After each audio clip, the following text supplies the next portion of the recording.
crying little. Yoga.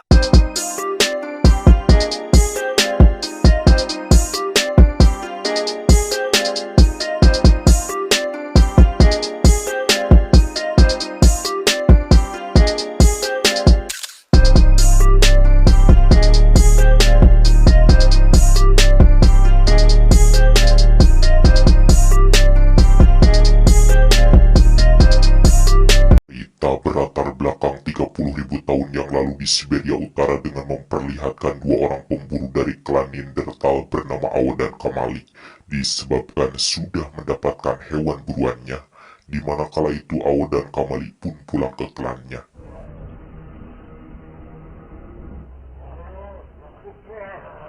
Sesampainya di klannya, Awo merasa bahagia disebabkan istrinya yang sedang mengandung itu melahirkan seorang bayi perempuan, dan Awo menamai anaknya yang baru lahir itu dengan panggilan Nea.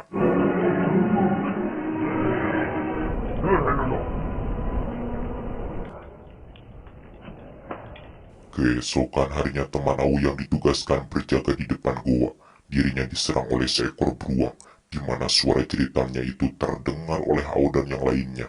Mendengar itu, Awo dan Kamali pun bergegas menghampirinya. Sesampainya di sana, Awo dan Kamali menemukan temannya sudah meninggal. Tentunya hal itu membuat Awo merasa emosi kepada beruang tersebut, hingga dirinya dan Kamali pun memutuskan mengejar beruang itu dan berniat membunuhnya, sebagai bentuk balas dendam atas kematian temannya.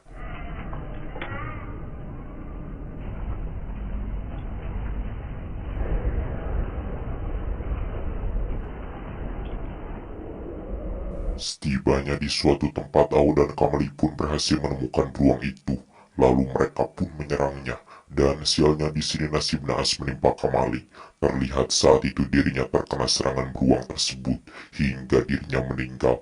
Melihat itu, Awo pun merasa emosi dan membunuh beruang tersebut menggunakan senjata yang dibawanya. Selepas membunuh beruang tersebut, Awo pun pulang tanpa menguburkan dahulu mayat Kamali, disebabkan dirinya belum mengetahui bagaimana caranya menangani orang yang sudah meninggal.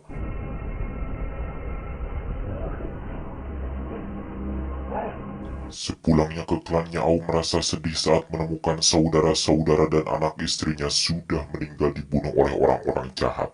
Ketika Awo sedang menangisi mayat istri dan putrinya, tiba-tiba orang-orang jahat itu datang menyerang Awo. Namun Awo yang tangguh berhasil mengalahkan mereka. Akan tetapi di sini Awo tidak membunuhnya dan malah membiarkannya pergi, dikarenakan dirinya bukanlah pendendam.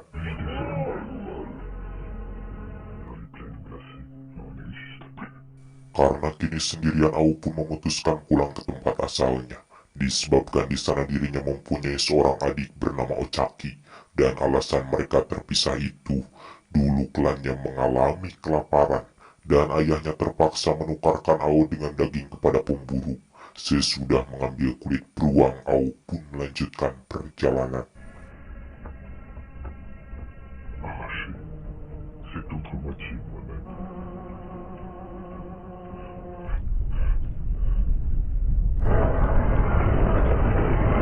Dalam perjalanan saat Awo sedang berburu babi hutan, dirinya tergebros jatuh ke lubang jebakan yang dibuat oleh klan Cro-Magnons.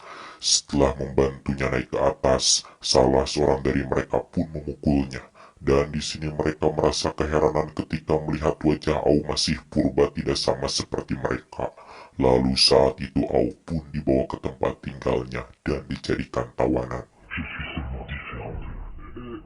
Awo yang kala itu menjadi tawanan, di sini dirinya melihat klan tersebut membunuh pria dari klan lain untuk dijadikan tumbal, di mana hal itu membuat istri pria tersebut yang bernama Kayama merasa sedih mengetahui bahwa klan tersebut suka menumbalkan manusia. Di sini Awo yang tidak mau ditumbalkan pun memutuskan kabur. Sebelum kabur, Awo pun menutupi dahulu tubuh dan wajahnya menggunakan lumpur. Kemudian dirinya melempar sarang tawon untuk mengalihkan perhatian. Ketika mereka panik, Awo pun memanfaatkan kesempatan tersebut untuk kabur. Di sini Awo tidak mengetahui bahwa Kayama yang sedang hamil itu ikut juga kabur dan mengikutinya dari belakang. Sesampainya di suatu tempat, Keesokan harinya Ao pun menangkap hewan dan membakarnya. Kemudian dirinya pun memberikannya kepada Kayama dengan tujuan agar Kayama tidak curiga bahwa dirinya itu hendak mencuri anaknya. Malamnya saat Kayama sedang tidur, Ao pun mencuri anaknya yang diberi nama Wama. Paginya ketika terbangun Kayama menangis disebabkan Wama tidak ada di sampingnya karena dirinya merasa yakin bahwa Ao yang mencurinya. Lantas Kayama pun pergi mengejar Ao. Sesampainya di suatu tempat Kayama menemukan Ao sedang beristirahat dan di sini Kayama pun sengaja bersembunyi menunggu Ao lengah.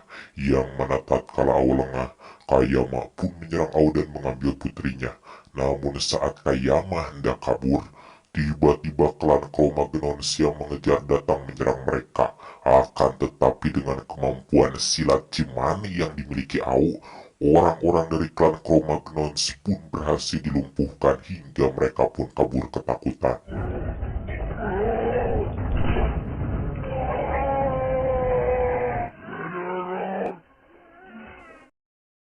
Pun tumbang dan di sini Kayama pun memanfaatkan kesempatan tersebut untuk kabur. Namun ketika mendengar Ao memanggil namanya, Kayama pun menjadi kasihan lalu dirinya pun menggendong Ao dan membawanya ke tempat tinggalnya untuk diobati. Buat ramuan dan meminumkannya kepada Ao. Selain diminumkan, Kayama juga menyuruh Ao memakan ramuan tersebut agar dirinya cepat sembuh. Beberapa hari kemudian, akhirnya keadaan Ao pun membaik, yang mana saat itu Ao pun sangat memuji ramuan tersebut yang sudah membuat dirinya sembuh, dan dirinya pun berniat membawa ramuan tersebut ke klannya. Namun baru saja Ao sembuh dari penyakitnya, tiba-tiba klan Cro-Magnon yang dendam datang ke tempat tersebut menyerang mereka, membuat Ao dan Kayama yang ketakutan langsung masuk ke sebuah gua. Melihat itu, mereka pun mengejarnya.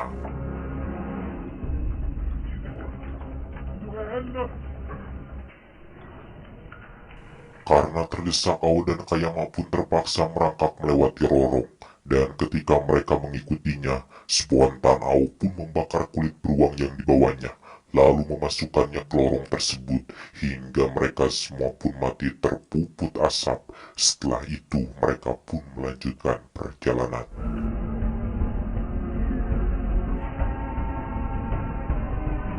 Saat sedang beristirahat di sini, Kayama mengajarkan Ao bagaimana caranya menumpak. Karena Ao ini pandai, terlihat di sana dirinya pun berhasil menumpak seperti yang diajarkan Kayama.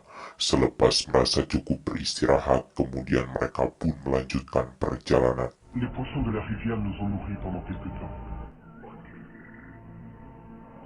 Setibanya di suatu tempat, mereka menemukan sebuah gua besar yang dipenuhi kerangka mamut, yang ternyata gua ini dihuni oleh klan Cro-Magnon lain. Saat Ao sedang beristirahat, tiba-tiba orang-orang klan Cro-Magnon yang menghuni gua tersebut datang sambil membawa hewan buruannya. Karena Kayama ini cantik, di sini kepala klan tersebut yang bernama Buluki pun menyukainya dan memperbolehkan Kayama tinggal di gua tersebut. Tentunya kenyataan itu membuat Kayama merasa senang. Melihat Kayama diterima baik oleh mereka, lantas Ao pun menghampirinya. Namun di sini mereka melempari Ao dengan batu, disebabkan wajah Ao berbeda dengan mereka. Melihat Ao diperlakukan semacam itu, Kayama yang sudah merasa nyaman tinggal bersama mereka pun tidak membela Ao, melainkan malah mengusirnya, sambil mengembalikan kulit beruang milik Ao yang pernah diberikan kepadanya. Dengan perasaan sedih, lalu saat itu Ao pun pergi meninggalkan tempat tersebut.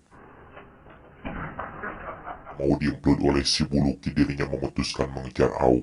Setelah bertemu, Kayama pun meminta maaf karena dirinya sudah berani ikut mengusir Ao. Dan saat itu Kayama meminta ikut bersama Ao, disebabkan sekarang dirinya sadar bahwa Ao ini adalah orang baik yang sudah menyelamatkan nyawanya dari klan Cro-Magnon. Dikarenakan Kayama meminta maafnya dengan tulus, akhirnya Ao pun memperbolehkan Kayama ikut bersamanya. La nature. Wama sera votre fille.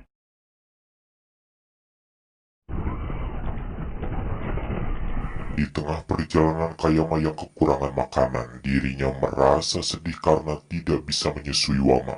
Namun beruntungnya di sini Ao menemukan kuda betina. Lantas dirinya pun membawa ke hadapan Kayama. Kemudian Kayama pun menyusukan Wama ke kuda betina itu. Melihat ternyata Ao ini adalah pria yang pandai, di sini Kayama pun menjadi menyukainya. Dan dirinya pun mengajaknya empludan.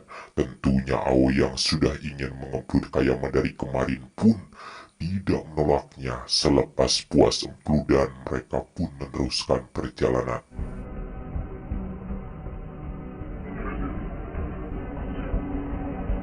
Le voyage est fini. Sesudah berbulan-bulan berjalan, akhirnya Ao pun sampai di tempat kelahirannya. Namun di sini dirinya merasa sedih dikarenakan kedua orang tua dan adiknya Ochaki sudah meninggal. Melihat Ao sedih, Kayama mengatakan bahwa Ao jangan merasa sedih disebabkan dirinya bersedia hidup bersama Ao. Mendengar itu, Ao yang mencintai Kayama pun merasa bahagia dan langsung menghampiri Kayama, kemudian tanpa basa-basi Ao pun langsung mengemplud Kayama sepuasnya. 4 tahun kemudian, Ao dan Kayama yang sudah menetap tinggal di sana. Mereka pun hidup bahagia. Terlihat Wama juga kini sudah tumbuh besar. Dan yang paling membuat Ao bahagia itu, sekarang Kayama sedang hamil mengandung anaknya.